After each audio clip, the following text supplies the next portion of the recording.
Hi అండి, welcome to our channel. ఈరోజు ఎంతో టేస్టీగా ఉండే నెత్తళ్ళు ఉల్లికాడల కర్రీ ఎలా తయారు చేయాలో చూద్దాం. ఈ రెసిపీకి కావలసిన పదార్థాలు ఏంటో, తయారు చేసే విధానం ఏంటో చూసేద్దాం.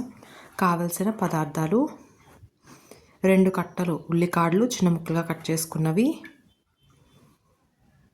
1 కప్పు ఎండి నెత్తళ్ళు శుభ్రంగా వాష్ చేసి పెట్టుకోవాలి, 2 ఉల్లిపాయలు చిన్న ముక్కలుగా కట్ చేసుకున్నవి, 3 పచ్చిమిరపకాయలు పొడుగ్గా కట్ చేసుకున్నవి, 2 టమాటాలు చిన్నగా కట్ చేసుకున్నవి, రుచికి సరిపడా ఉప్పు, 1/2 టీ స్పూన్ పసుపు, 1 స్పూన్ కారం, ఆయిల్ 3 స్పూన్లు. ముందుగా స్టవ్ ఆన్ చేసి ప్యాన్ పెట్టుకోండి. అందులో ఆయిల్ వేసుకోండి. ఆయిల్ బాగా హీట్ అయిన తర్వాత ముందుగా శుభ్రం చేసి పెట్టుకున్న నెత్తళ్ళను వేసుకొని బాగా ఫ్రై చేసుకోవాలండి.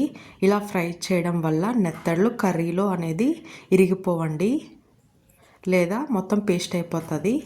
ఇప్పుడు అందులోనే ముందుగా కట్ చేసుకున్న పచ్చిమిరపకాయలు వేసుకోండి.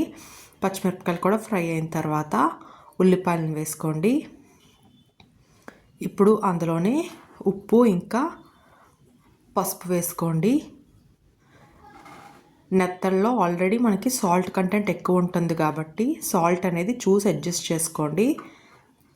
ఇప్పుడు ఉల్లిపాయలంతా గోల్డెన్ కలర్ వచ్చేంత వరకు ఫ్రై చేసుకున్నాక ముందుగా శుభ్రంగా కడిగి కట్ చేసుకున్న ఉల్లికాడలను వేసుకొని బాగా ఫ్రై చేసుకోవాలండి.